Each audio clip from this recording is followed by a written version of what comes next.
Okay, I want to take it back a bit. Let's talk about BV. And what is let's firstly define BV and how do we differentiate it from Candida?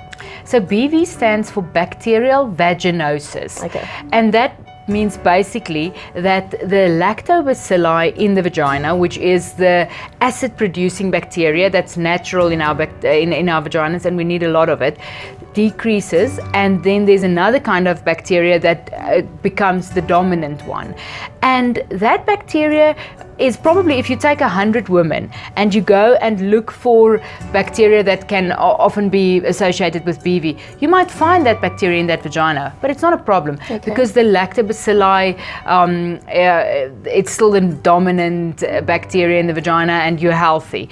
But if one of them then overgrows, that's when you have BV. And you actually have this BV score. So if you do send a full-on swab to the laboratory, they will tell you that what is the pH, for instance. That's the one big thing that you can use. If the pH is very high, it's much more likely to be BV. But then they also take a microscope and they look at the cells and they look for specific bacteria, and they also culture it. So they give like a food substance basically, and then they know that these bacteria that occur in the vagina commonly would grow on A, B, C or D, and they check and see if anything grows. So they can give us a very comprehensive report of what's actually going on in the vagina. And the thing with BV is it's also not like HIV.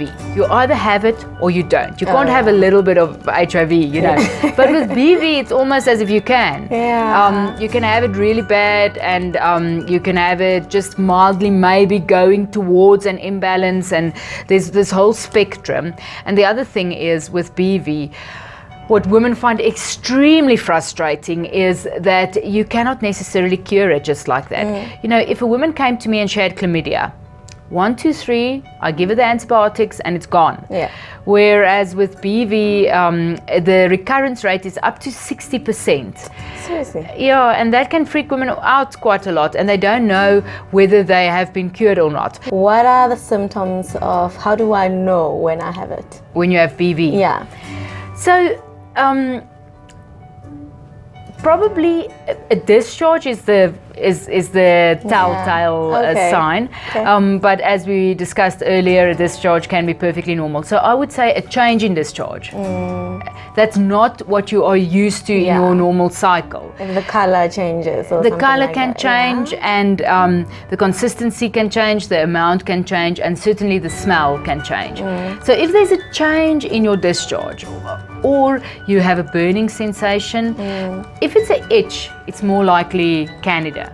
Oh, okay. Yes, the burning is more likely BV and the itch more likely Candida, but you know, vaginas do whatever they want, so they are their own lives. Yes, so you can't really say 100% and predict, but something like that. So you will wake up, you feel you're a bit uncomfortable down there, you see that your discharge is maybe a bit different, you might smell different. That's when you test. And that's the reason why I think these new pH sticks that are on the market are great, because I will tell a woman, listen, your chances of this coming back is 60%. Now she needs to pay me again to come in to see me. She needs to pay for the examination, and if I do a proper evaluation, it's 2,000 Rand just for the lab.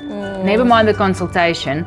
Now she can get herself some of these sticks at home, test herself and see, no, my balance is normal, I don't need treatment, or my balance is out, I should probably take another round of the treatment. Okay.